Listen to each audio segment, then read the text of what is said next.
तो ब्रेक से पहले बहुत सारी आपको तस्वीरें हमने दिखाई और तस्वीरों को देखने के बाद में आपके जहन में बहुत सारे सवाल भी उठने लाजमी है कि क्या ये हिमयुग की शुरुआत तो नहीं है।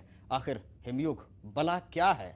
अगर हिमयुग आएगा तो कैसा होगा जनजीवन और धरती का क्या होगा? इन तमाम सवालों के जवाब आपको इस रिपोर्ट में मिल जाएंगे।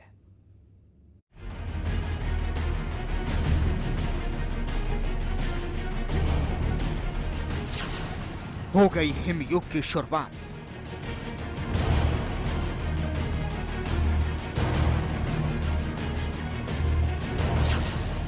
क्या जम जाएगी धरती?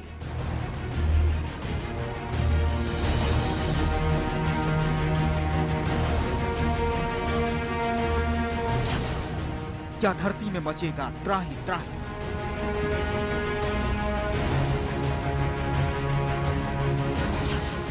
गर्मी में भी कांपेगी दुनिया।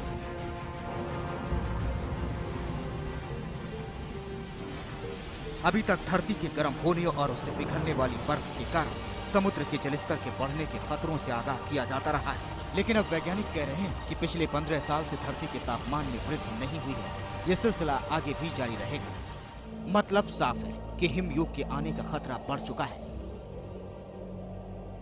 दुनिया भर में 30,000 जगहों से इकट्ठा किए गए आंकड़े कहते हैं कि 1997 के बाद से धरती के तापमान में कोई बढ़ोतरी नहीं हुई है, क्योंकि 20वीं सदी में लगातार उच्च स्तर पर ऊर्जा छोड़ने के बाद अब सूर्य न्यूनतम स्तर की ओर बढ़ रहा है। इसे हिमयुग के वापस लौटने का संकेत माना जा रहा है। ऐसे में गर्मियों में सर्दी पड़ेगी, सर्दियां जमा देने वाली होंगी और अनाज उगाने लायक मौसम छोटा हो जाएगा। सूर्य की अपनी ऊर्जा के उच्चतम स्तर से न्यूनतम की ओर बढ़ने को वैज्ञानिकों ने साइकिल 25 का नाम दिया है। इसी साइकिल के कारण पिछले हफ्ते सौर तूफान आया था। ये दौर आगे भी जारी रहेगा। सूर्य की गतिविधि में 1790 से 1830 के दौरान भी ऐसा ही बदलाव देखा गया था। इसके अलावा 1645 से 1715 के बीच भी सूर्य ऊर्जा छोड़ने के न्यूनतम स्तर पर था। हालांकि हिमयुग की वापसी के बारे में नासा के वैज्ञानिकों के इस निष्कर्ष पर सवाल उठाने वालों की भी कमी नहीं है। करगिल में पारा 0 से 25 डिग्री नीचे। इस दशक का सबसे ज्यादा सर्द मौसम झेल रही कश्मीर घाटी में भी हाड़ कपाने वाली सर्दी पड़ी। इसके साथ ही करगिल में इस मौसम का सबसे कम तापमान 0 से 25 डिग्री सेल्सियस कम पर दर्ज किया गया। वहीं लद्दाख के ही निकटवर्ती लेह शहर में भी तापमान में भारी गिरावट आई और वो -24 डिग्री पर आ गया।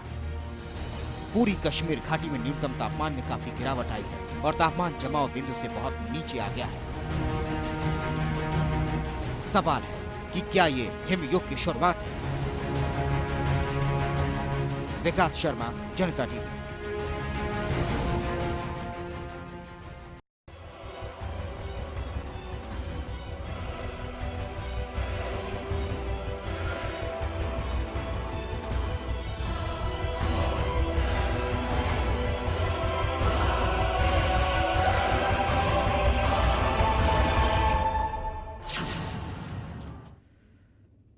तो जाहिर है सवाल कई हैं जो आपके दिलो दिमाग पर जरूर असर डाल रहे होंगे कि आखिर ये हिमयुग की कहीं शुरुआत तो नहीं है जो कहीं ना कहीं धरती पर त्राही त्राही मचा देगा। और इस वक्त हमारे साथ इसी खबर पर बातचीत करने के लिए पर्यावरणविद दुनू राय इस वक्त जुड़ चुके हैं। दुनू राय साहब, बहुत बहुत स्वागत है जनता टीवी पर। नमस्कार जी। यूरोप में जो बर्फबारी हो रही है और वैज्ञानिक कह रहे हैं, पर्यावरणविद कह रहे हैं कि कई सालों बाद ये बर्फबारी देखने को मिली है। भारत के मौसम में भी परिवर्तन हो रहा है। क्या कहें, ये परिवर्तन क्यों और क्या आशंका जाहिर करता है?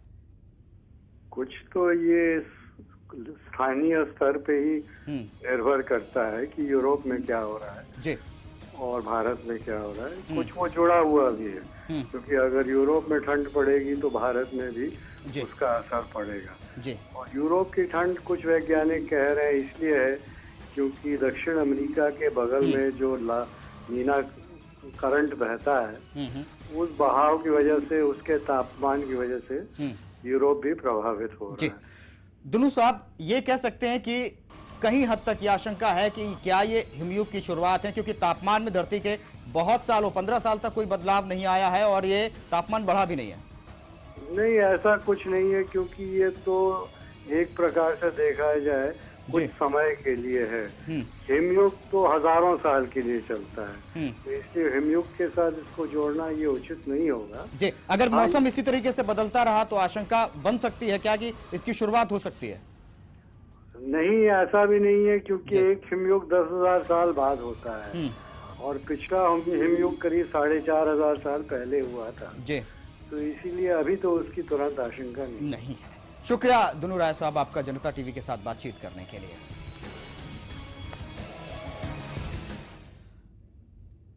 सिर्फ इसी साल ही नहीं, पहले भी यूरोप में इस तरह के हिम त्रासदी को झेलता रहा है पूरा यूरोप। 2010 में 2011 के हिमपात ने यूरोप को ठहरने पर मजबूर कर दिया। यूरोप में पूरा जनजीवन बेपटरी हो गया था। क्या था उस वक्त, कितनी बर्फबारी हुई थी और कितने मुश्किल में लोग थे, देखिए जरा।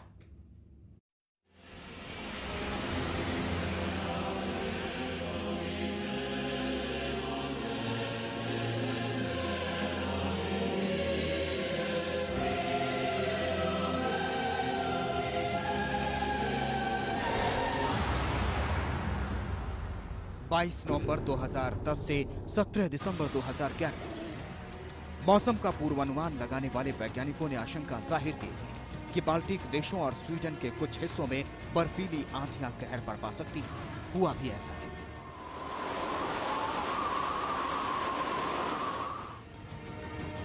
दोपहर से पहले स्वीडन के उत्तरी भागों में 70 मील प्रति घंटे की रफ्तार से बर्फीली हवाएं चलने लगी। स्वीडन 100 साल की सबसे बुरी ठंड से ठिठुरने को मजबूर था। 1886 के बाद यहां ऐसी ठंड नहीं पड़ी थी।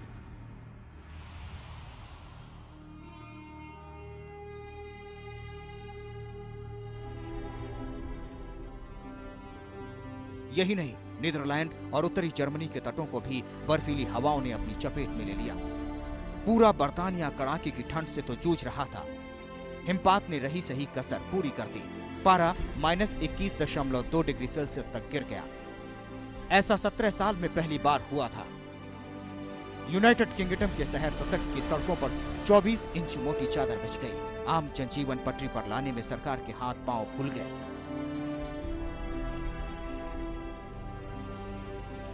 फ्रांस के शहर ऑरलीन्स में पारा -15.3 डिग्री सेल्सियस तक गिर गया। पूरा फ्रांस कड़ाके की ठंड से जूझने लगा। लोगों को ठंड से निपटने के लिए कड़ी मशक्कत करनी पड़ी। नॉर्वे के तीसरे सबसे बड़े शहर स्कैंडिनाविया ने सन 1968 के बाद की सबसे बुरे ठंड का अनुभव किया। पारा -12 से 14 तक गिर गया। पूरे नॉर्वे में बर्फ की मोटी चादर बिछ गई। जर्मनी के लोगों के लिए दिसंबर 2010 का महीना कहर बनकर टूटा। पूरी जर्मनी में पारा -3.7 डिग्री का हो गया। सरकार ने सरकारी छुट्टी की घोषणा कर दी। सामान्य जनजीवन बुरी तरह से प्रभावित हुआ। पोलैंड में ठंड से 18 लोगों की मौत हुई। पारा 289 साल के सबसे निचले स्तर पर था। पूरा देश 18.6 डिग्री की कड़ाकी ठंड से जूझ रहा था। बेल्जियम को 17 दिनों तक ठंड और बर्फबारी ने गुलाम बनाकर रखा। पूरा देश बर्फ की मोटी चादर से लिपटा हुआ था। तेज सर्द हवाओं ने लोगों के जीवन पर रोक लगा दी। जो हुआ वो पूरे यूरोप के लिए किसी त्रासदी से कम नहीं था। पूरा यूरोप ठंड के इस आतंक से थर्राया हुआ था। इस साल ठंड सारे रिकॉर्ड तोड़ चुका था। सत्यवीर, जनता टीवी।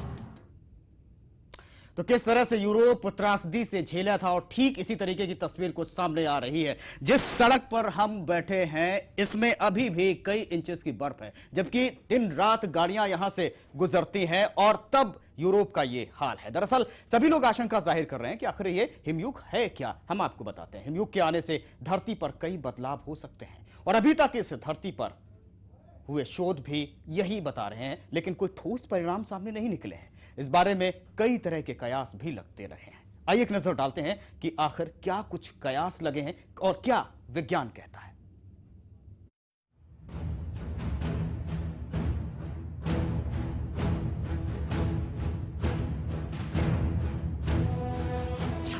हिमयुग यानी आइस एज। इसके आने का अभी तक कोई ठोस कारण नहीं निकाला जा सका है। इस बारे में कई वैज्ञानिकों ने कई शोध किए हैं। इसके लिए वातावरण का मिश्रण, हवा में मीथेन और कार्बन डाइऑक्साइड की मात्रा प्रमुख कारण है। धरती के ऑर्बिट में होने वाले बदलाव और सूर्य की सतह पर मिखालोविच साइकिल का भी प्रभाव धरती पर होने वाले हिमयुग पर पड़ता है।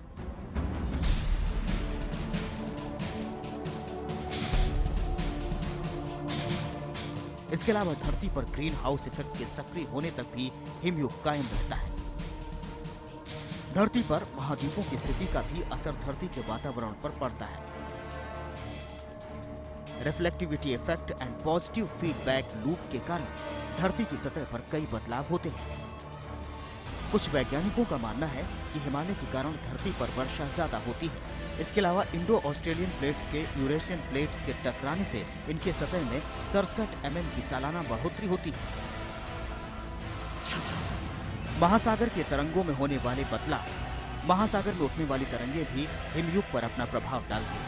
इन तरंगों में धरती के ताप को बढ़ाने और घटाने की ताकत होती है। स्थूमस ऑफ पनामा की तरंगें ब्रिटिश इसलेस की बर्फ पर प्रभाव डालती हैं और बर्निंग स्ट्रेट में आने वाली कमी से नॉर्थ अटलांटिक से आने वाली बर्फ के बहाव में तेजी आ जाती है, जिससे यहाँ की सतह और मोटी हो जाती है। तिब्बती पठारों का स्लो लाइन से ऊपर आना, तिब्बती पठारों का स्लो लाइन से ऊपर आने से 2.4 मिलियन किलोमीटर लंबी बर्फ की मोटी चादर बिछी हुई है। इससे लगातार हिम परत में बढ़ोतरी होती रहती है। इसके अलावा धरती से होने वाले ऊर्जा के रिफ्लेक्शन से भी कई प्रभाव पड़ते हैं। सत्यवीर, जनता टीवी।